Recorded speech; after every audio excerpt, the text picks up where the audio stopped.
The Pilgrims were reform-minded Protestant Puritans who sought to purify the Church of England of Roman Catholic practices.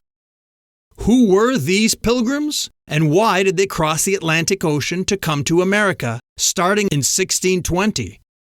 Were they really escaping religious persecution to establish a new life in North America? During the 1600s, English speakers established the first permanent British settlements in North America. Regional accents and dialects from different parts of the British Isles were brought to the New World. Colonial settlement patterns shaped the foundation and roots of American English. Spoken English loanwords from America influenced the development of the language. The epic story of the English language in North America is fascinating. Let's learn more from the History of English podcast with Kevin Stroud. The history of the English language. We're going to look at the spread of English around the world in the 1600s.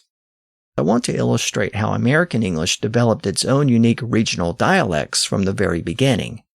For the most part, as early American English developed, it was much more uniform than the English spoken in Britain.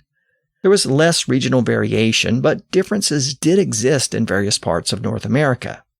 Now, so far, we've explored the early English settlement in Jamestown in North America and the events that led to the migration of people from northern Britain to Ireland. But I have one more piece to add to this puzzle. Shortly after the Irish earls fled Northern Ireland, a group of disaffected Puritans in England made a similar decision to flee their homeland. The Puritans had proposed a series of changes to be made to the Anglican Church, but King James had rejected almost all of those proposals. Shortly afterwards, James had tried to suppress the private religious gatherings that the Puritans often engaged in, and he required communion in the Anglican Church at least 3 times a year.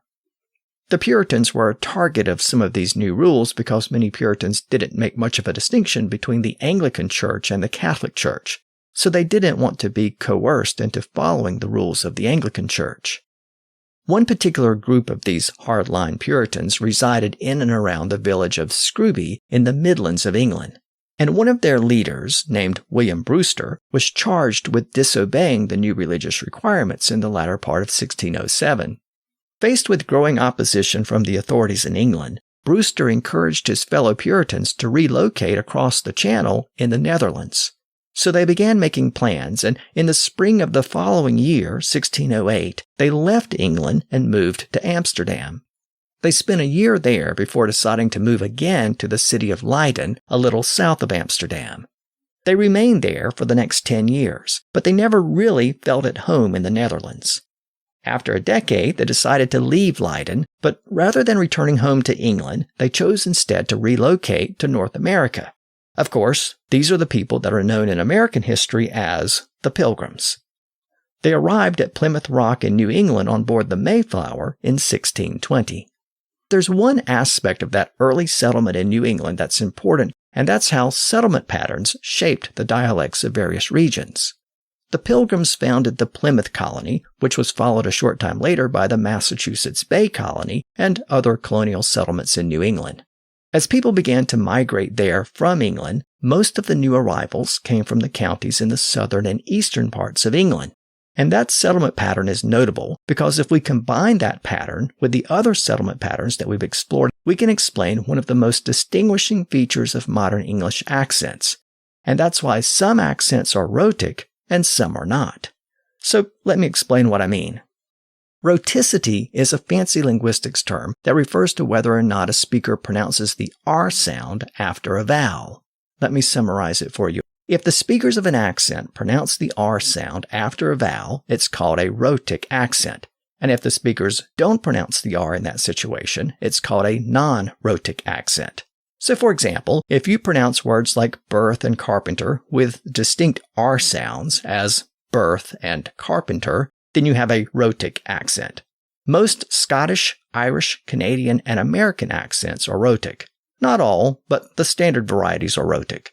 But if you don't pronounce the R sound in those words, or if you barely pronounce it, as birth or carpenter, then you have a non-rhotic accent. Most accents in England, Australia, and New Zealand are non-rhotic. But why does this distinction exist in English, and why does it vary from one region to the next? Well, the answer has to do with migration patterns. At one time, it appears that all English accents were rhotic. After all, words that have a letter R after a vowel are spelled that way for a reason. The R was once pronounced.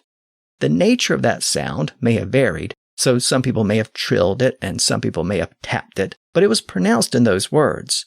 But based on spellings and surviving letters and other documents, it appears that some people in the southeastern counties of England started to drop the R sound after vowels in the 1400s. And by the late 1500s, that non-rhotic pronunciation had become common in the east of England, but it was still largely confined to that region. Even in nearby London, the accent was still rhotic. Most scholars agree that Shakespeare spoke with a rhotic accent, not the non-rhotic accent that's usually used in performances of his plays today. That means that accents in northern England and Scotland were rhotic. And when settlers from those regions migrated to Northern Ireland in the early 1600s, they brought their rhotic accents with them. Later settlers in the southern parts of Ireland also tended to come from parts of England that were rhotic, which was still most of England at the time. So, Irish English is firmly rhotic today. Now, when we look across the Atlantic to Jamestown, we know that the early settlers there came from the region around London and other parts of southern and western England.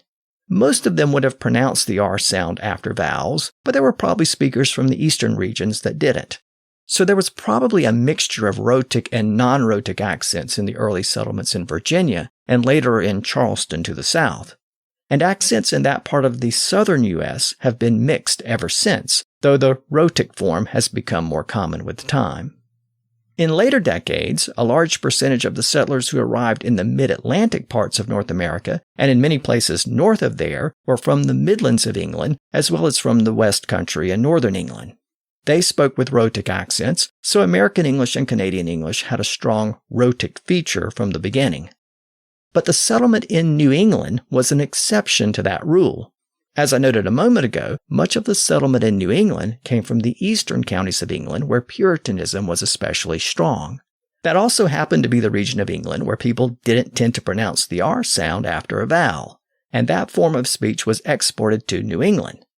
The accent that emerged there also tended to be non-rhotic. The classic New England accent that we associate with Boston is famously non-rhotic to this day.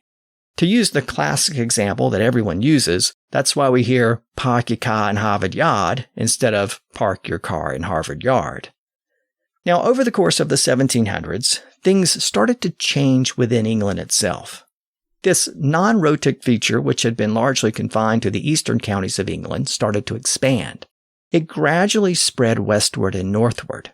London speech soon became non-rhotic, and thus standard British English also became non-rhotic. From there, it continued to spread throughout England, so that today only a few regions, like parts of the West Country, still retain that rhotic feature.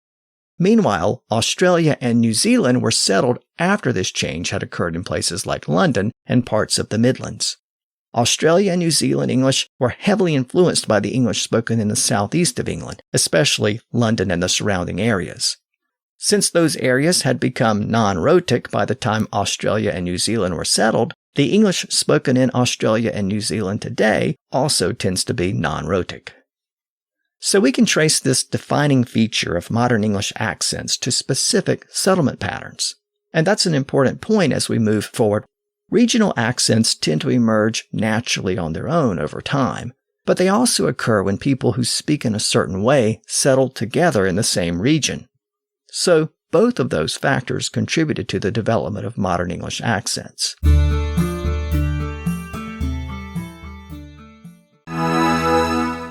I'm Mark Vinette, and I hope you're enjoying the ride.